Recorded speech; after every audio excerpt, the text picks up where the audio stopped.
In the headlines, SACP and City Press to meet and discuss the spear, and a re-elected NUM president urges unity within the trade union's ranks. With the news this hour, I'm Ayanda Gunene. SACP leaders and the City Press's editorial team are to meet on Monday to discuss the paper's refusal to remove a controversial painting of President Jacob Zuma from its website. The party has joined the ANC in calling for a boycott of the paper after it refused to remove the portrait depicting Zuma with his private parts exposed. SACP Secretary General Blade Nzimande says the portrait is provocative, racist and insulting.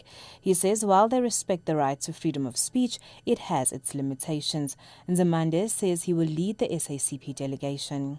We have a responsibility and a duty as leadership that if the City Press thinks that maybe they need to hear more about what is it that upsets us about this, we can't as leadership run away from that. And we hope that we will reach some understanding about the offensive nature of this thing. That's all we can say. We can hope for. But we are going to be able to communicate what we've been communicating to you today and say, can we not find a positive way forward out of this in a manner that promotes social cohesion? Meanwhile, City Press editor Ferial Hafaji has also said she is deeply sorry about the offence caused by displaying the painting. She has apologized to President Jacob Zuma's family. I've written a letter to Duduzile Zuma in the paper this week where I would be a deaf and blind South African not to have understood the hurt that the 2 weeks has brought to the fore, like Justice Malala writes in the Sunday Times this morning. I am apologizing for the hurt and offence caused. It was entirely unpredictable from the publishing of an art review. I would say entirely unpredictable. The Office of the National Police Commissioner is adamant that Crime Intelligence Head Richard Mdluli has been suspended.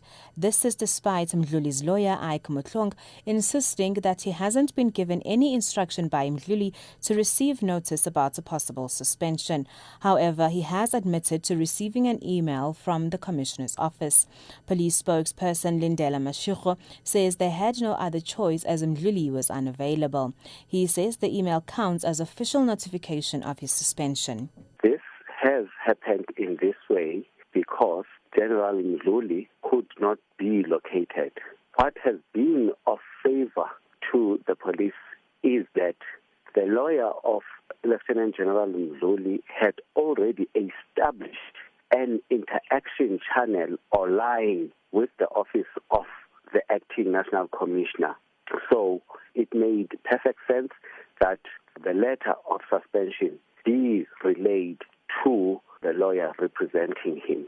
The Addo Elephant National Park in the Eastern Cape has received equipment worth 500,000 rand from Freight and Logistics Company Unitrust to assist in the fight against rhino poaching. The equipment is to be used by park rangers.